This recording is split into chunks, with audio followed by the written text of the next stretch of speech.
మేము ఎంపీలుగా ఉన్నప్పుడు మాకు కాళ్ళు అరిగిపోయేంత వరకు కూడా మంత్రుల చుట్టూ తిరిగి కేంద్ర మంత్రుల చుట్టూ తిరిగి ఎన్నో ఎగ్జామ్షన్స్ తెచ్చుకున్నాం. యూరియా టైంకి తేవడానికి మేము అక్కడ ఎంపీలం నిలబడి కొట్లాడి తెచ్చేది యూరియా టైంకి. ఇలా యూరియా వస్తుందా టైంకి? 8 మంది ఎంపీలు కాంగ్రెస్ వాళ్ళు ఉన్నారు, 8 మంది ఎంపీలు బీజేపీ వాళ్ళు ఉన్నారు. యూరియా టైంకి రాదు.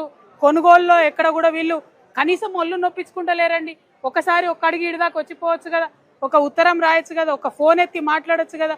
ఇక్కడ ఉన్న ఎమ్మెల్యే గారు బీజేపీ పక్ష నేత, ఆయన ఫోన్ చేసే కేంద్ర మంత్రి మాట్లాడారా? కిషన్ రెడ్డి గారు ఫోన్ చేసే కేంద్ర మంత్రులు మాట్లాడారా? కనీసం ఆలోచన చేస్తలేరు. 2 కేంద్ర మంత్రులు ఉన్నారు. మళ్ళీ ఇదేదో కొత్తది కాదుగా, ప్రతి సంవత్సరం ఉండేది. ఏ టైంకి పత్తి వస్తుందో తెలుసు, ఏ టైంకి మాయిశ్చర్ వచ్చిందో తెలుసు, ఇప్పుడు తుఫాన్ వచ్చింది తెలుసు. అందుకే నేను రైతుల పక్షాన్ని ఒకటే రిక్వెస్ట్ చేస్తా ఉన్నా, ఇది రాజకీయాలకు సంబంధం లేని అంశము, రైతుల అంశము. దయచేసి ఒళ్ళు నొప్పించుకోండి, రైతుల దగ్గరకు వచ్చి చూడండి. వాళ్ళ కష్టం చూస్తేనన్నా మీ మనసు కరుగుతుందేమో అని నేను భావిస్తా ఉన్నాను.